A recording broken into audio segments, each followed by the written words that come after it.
ዛሬም ታሪካዊ ጠላቶቻችንና ምቀኛ ጎረቤታችን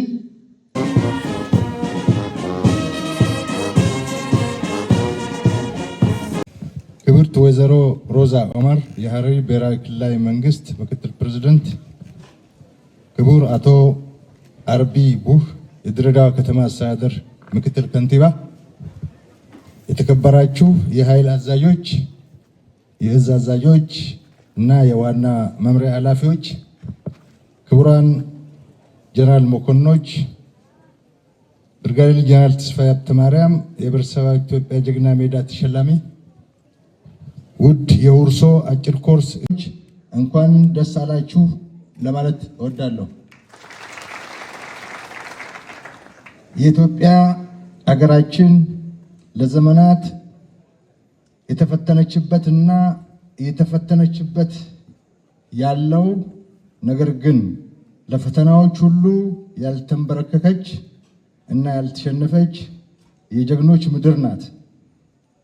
ሉዓላዊነቷንና ነፃነቷን አስከብራ የቆየች የጥቁር ሕዝቦች ኩራትና ተምሳሌት የሆነች የጀግኖች አገር ናት።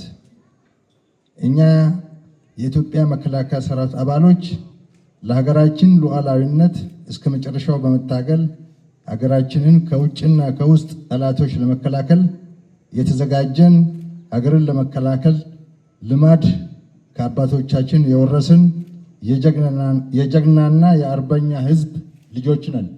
የ27ኛ ዙር ጽናት ኮርስ ተመራቂ መኮንኖች፣ ይሄ ዛሬ ለምረቃ የበቃችሁበት ጊዜ ሀገራችን ታላላቅ ሀገራዊ ክንውኖች እውን አድርጋ በቀጠናው የጎላ ስፍራን የያዘችበትና ከዚህም የላቀ ከፍታን ለመጎናጸፍ እየሰራች ያለችበት ጊዜ ነው። ሀገራዊ ሉዓላዊነት ማለት አስታውሱ ከነበረ አንብባችሁ ከሆነ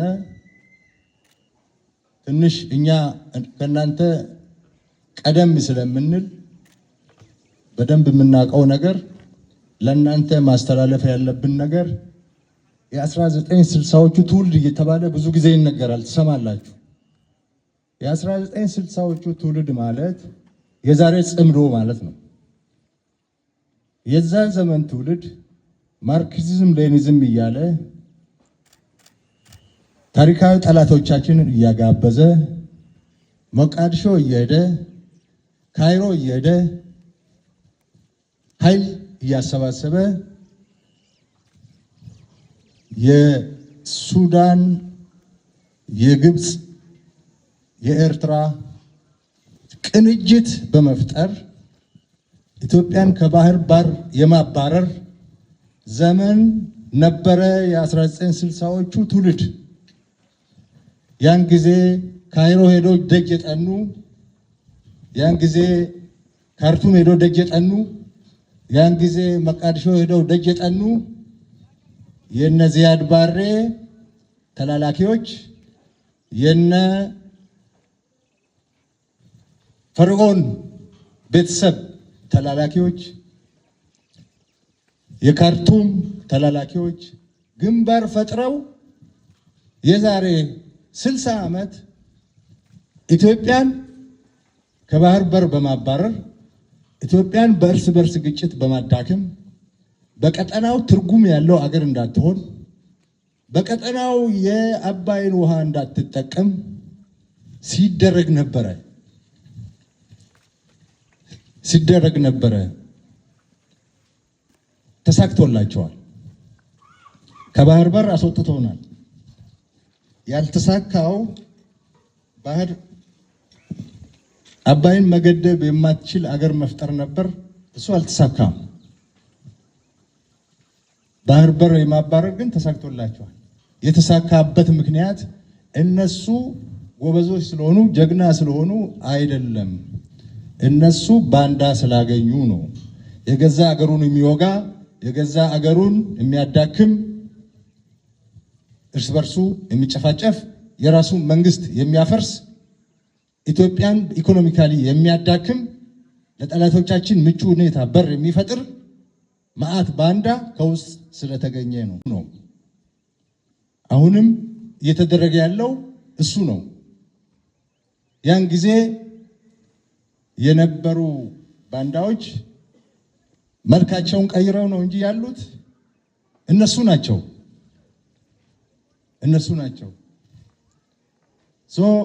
ዛሬም ታሪካዊ ጠላቶቻችንና ምቀኛ ጎረቤታችን ተቀናይተው የውስጥ ባንዳ ቀጥረው ሀገራችሁን ለማፍረስ እየሰሩ ያለበት ጊዜ ነው። እድሜ ለመከላከያ ሰራዊታችን አከርካሪያቸውን መጥቶ ተሽመድምደው ጣረሞት ላይ ያሉበት ጊዜ ነው። እናንተ ወደ ሰራዊታችሁ ስትቀላቀሉ ይህንን ጣረሞት ላይ ያለውን ባንዳ ጨርሳችሁ ማስወገድ ይኖርባችኋል። እናንተ ያላችሁት መኮንኖች በገለጽኩት ትግል ውስጥ አልፋችሁ የመጣችሁ የላቀ የኃላፊነት ዕውቀት ጨምራችሁ ወደ ለመዳችሁት ትግል የምትመለሱ የቀረውን ስራ ጨርሳችሁ አገራችንን ወደ ተጨማሪ ከፍታ እንድታወጡ የታጫችሁ የሰለጠናችሁ ብዙ አስተዋጽኦ የሚጠበቅባችሁ መሪዎች ትሆኑ ዘንድ የኢትዮጵያ ሕዝብና መንግስት እንዲሁም ተቋማችሁ መከላከያ ከባድ ኃላፊነት እና አደራ ዛሬም እየሰጣችሁ ይገኛል። መኮንነት አደራ ነው። መኮንነት ዕውቀት ነው። መኮንነት የጠንካራ ስነ ልቦና ነው። መኮንነት መሪነት ነው። መኮንነት ክብርም ነው። መኮንነት በራሱ ፕሮፌሽናሊዝም ነው።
በመከላከያ ሰራዊት የሰራዊት ግንባታ ደንብ መሰረት የምክትል መቶ አለቃ ማዕረግ የሚሰጠው በአጭር ወይም በመደበኛ የእጩ መኮንን አካዳሚ ላለፉ ሰዎች የሚሰጥ ነው።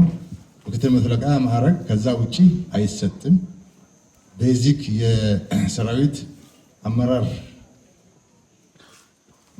ማነው ሴንተር ስለሆነ በዚህ መሰረት ነው ብዙ ጊዜ በማሰልጠኛ ላለፈ ሰው ምክትል መቶ አለቃ ማዕረግ የምንሰጠው። ዛሬም ልክ እንደተለመደው በዛ እንግዲህ በዛሬው የሽልማት አሰጣጥ ስነ ስርዓት ላይ አብላጫ ካመጡት ውስጥም ሴቶች ይገኙበታልና በድጋሜ ሁላችሁም እንኳን ደስ ያላችሁ።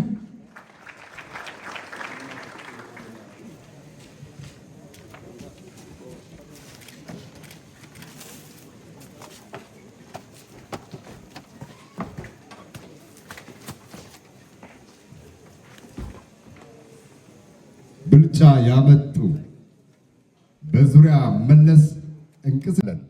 በዚሁም መሰረት ተመራቂ እጩ መኮንን ይርጋለም መነሻ ለማ ወደ መድረክ